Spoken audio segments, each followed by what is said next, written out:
గిరిబాబు గారు, ఈ వీడియో పర్టికులర్గా ఎవరిని ఉద్దేశించి మాట్లాడుకోబోతున్నామంటే, ఎవరైతే రిటైర్మెంట్ ప్లానింగ్ చేసుకుందాం అనుకుంటున్నారో, ఎవరైతే త్వరలో రిటైర్మెంట్కి సిద్ధం కాబోతున్నారో, అంటే ఇప్పుడు ఒక 50 సంవత్సరాలు లేదంటే ఒక 57, 58 సంవత్సరాలు ఈ ఏజ్లో ఉంటారో, రిటైర్మెంట్ అయ్యే నాటికి చేయకూడని ఫైనాన్షియల్ మిస్టేక్స్ ఏంటి?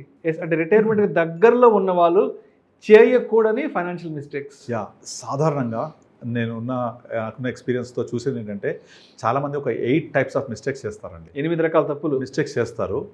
ఆ 8 టైప్స్ ఆఫ్ మిస్టేక్స్ ఏంటి, వాటిని చేయకుండా ఎలా మనము ఓవర్కమ్ అవ్వాలి, ఏం చేయకూడదో తెలుసుకుంటే ఏం చేయాలో అర్థమవుతుంది మనకు ముందే.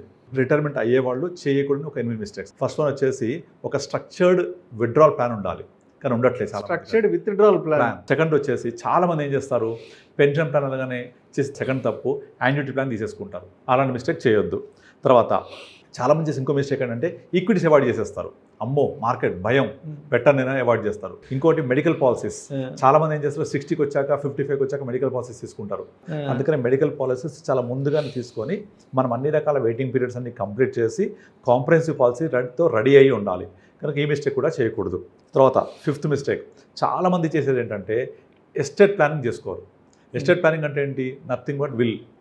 6th మిస్టేక్ వచ్చేసి హోల్డింగ్ ది ఇల్లిక్విడ్ అసెట్స్. ఇది చాలా మంది చేసే లిక్విడ్ అసెట్స్. లిక్విడ్ అంటే nothing but fixed assets. Next 7th mistake tax inefficiency investments. ఈ ట్యాక్స్ ఇన్ఎఫిషియంట్ ఇన్వెస్ట్మెంట్స్ అంటే ఏంటంటే మనకు వచ్చే రిటర్న్ మీద ఎంత ట్యాక్స్ పడుతుంది. హై ఇంట్రెస్ట్ ఉన్న ఇన్వెస్ట్మెంట్స్లో లేదా హై ఇంట్రెస్ట్ ఉన్న లోన్స్ తీసుకొని వాటికి కడతా పోతూ ఉంటారు. మనం తీర్చేటప్పుడు హై ఇంట్రెస్ట్ ముందు తీర్చేసేయాలి, లో ఇంట్రెస్ట్ ఉంచుకోవాలి. ఈ 8 మిస్టేక్స్ అవాయిడ్ చేస్తే ఆటోమేటిక్గా ఏమైతే తప్పు చేయకపోతామో మంచి జరిగినట్టే.